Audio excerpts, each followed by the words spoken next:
Holy crap, you guys. Boy, are we doing one heck of a project today. 1 second.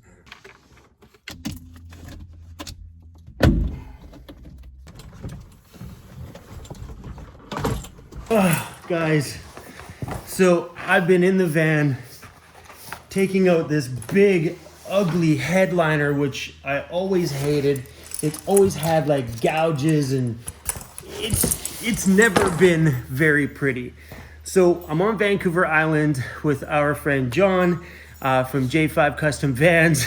And this morning I've been using his shop to, well, gut out a bunch of this stuff. And today he is going to be installing a very pretty roof in the inside of my van because it's time to get rid of that cloth one, which is dirty and gross. It did the trick while it lasted, but it's time to get rid of it and put in something that looks good. A remodel project like this is a huge undertaking. A project like this is best done at the beginning. But when I first started my van, doing this, I love this thing. It was cheap, affordable, easy to put up, and it looked good for the years that I had it. It did its job. But also at that point, I never thought I would ever have a professionally converted interior in my van. My mindset was a lot different than it is today. So now to get rid of some of my DIY stuff and just polish the rest of this build up, it's come that time. And I'm pretty sure you guys will go through different stages in your van life journey as well, much like I did. Starting off cheap, putting plastic cabinets in, upgrading to some home furnishings I bought at a furniture store and using L brackets to bolt it to my van. And then now to be living in a practically fully professionally converted van. And it will be after we do all this stuff here today. But removing a DIY and doing it properly is a pretty massive undertaking. And what it's doing right now is it's exposing all of my DIY stuff, all of the old wire runs which are dangling back there, which I never used, which were still up there. So, and yeah, so what I'm doing right now is exposing the beam. So there's little ridge beams that run across there. So I'm cutting out the insulation, exposing the beam. So he is going to be putting an actual piece of wood track across there. So when the ceiling goes up, he has a stud, a proper wood stud to screw into. So I got a measuring tape and this, and like he said, it's just, you'll find them. Just start cutting until you find it and then cut it out. There's no, I don't know where those little ridges are. So we're gonna run a time lapse and I'm gonna find them.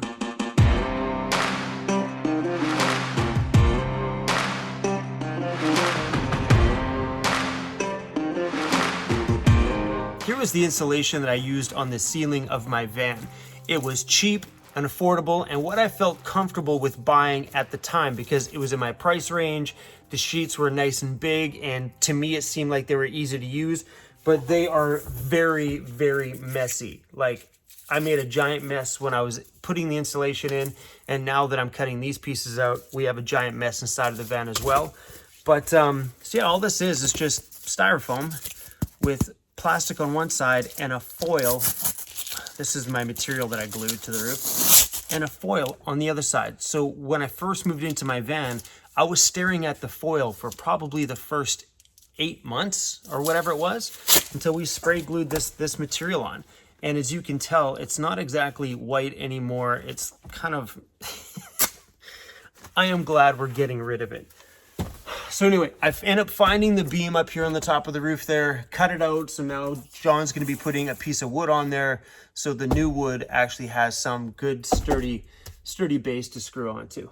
All right, I gotta find one more back there.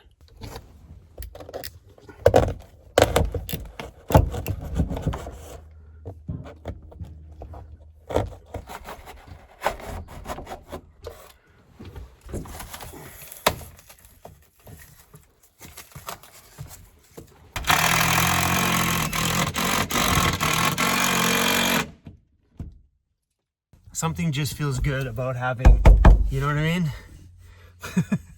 It's like finally putting a stud in something that, well, it was just just insulation before. And I'm gonna be excited now that the new roof is up.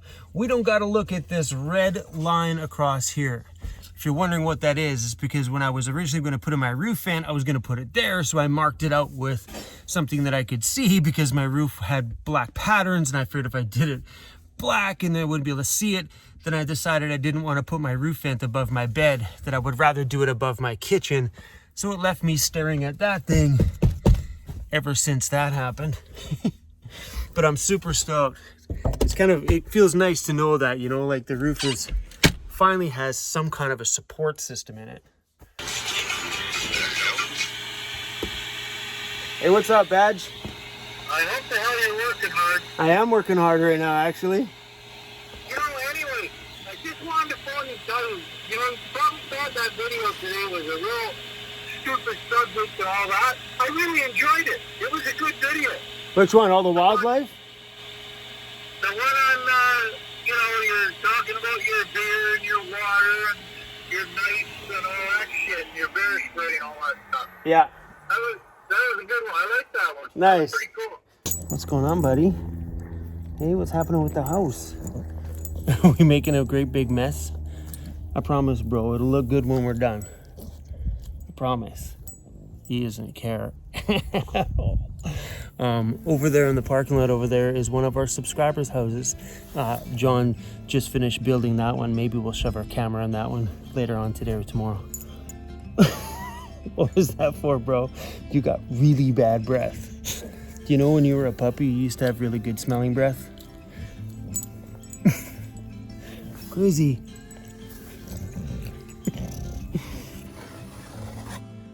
So that's one side, and then 2.5 inches over to the other line.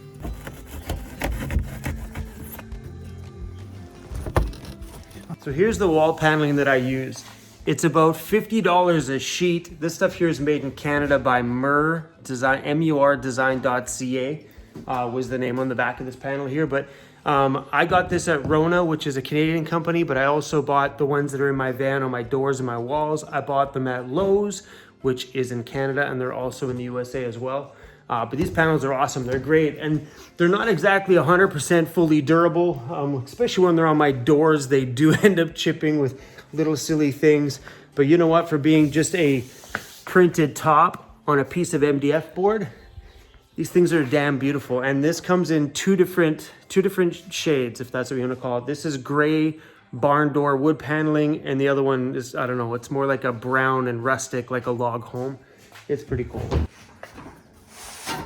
Oh, see, that's nice too. So John's got a piece of the other stuff. This is what, this would look great too, man. It is, I know. And I like the thinner material. Oh, I like that one. This is Canadian made out of Alberta. Vipcore. Oh, this looks great. Windsor plywood has it. It's great that it's that thin too. Yeah, and there's MDF, and then there's also plywood. So this is the MDF. There might be a sample of the ply. Yeah, the very back pieces.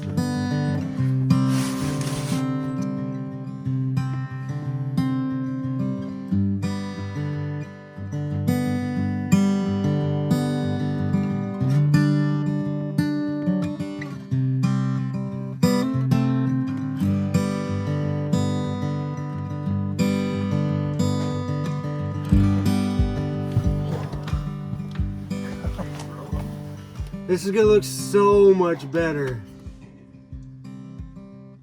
Oh man. I'd be happy if we just left it right here. It's gonna look awesome. I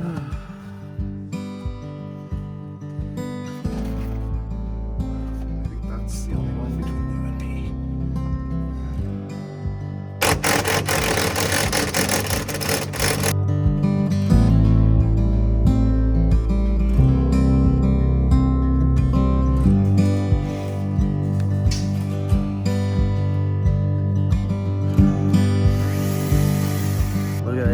Look how good this turned out. The plastic trim for my Max Air roof vent over there, This was originally like more of a white color, kind of like my garbage bins back there.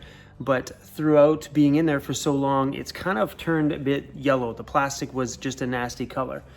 So John had recommended that we painted it black. So I'm like, I don't know about that. We got lots of white in the van. So I popped it in around there and I didn't like the look of the white. So here we go, black.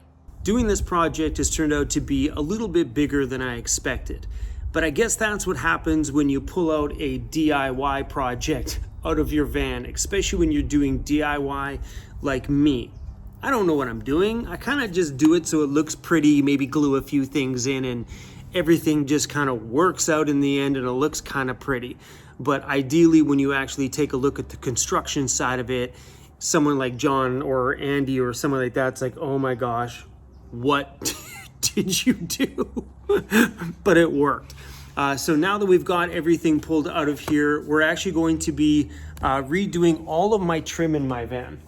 So these trim pieces here are the ones that you guys seen that covered all of that wiring there. These have taken a beating. So John is out picking up some more, and we're going to be redoing all of my trim nice, neatly, and properly this time. We're also going to be rerunning some of my LED lighting. So if you can see, this LED lighting is in a track. Normally it just looks like this LED light strip and double-sided tape on the back, and it's sticky. Well, I chose to stick my LED lights inside of the track because it looks better, it disperses the light better, and just looks a little bit more professional. So we're going to be rerunning the new track on some brand new pieces. Man, the roof looks so good that way, but this project has turned out to be pretty damn big.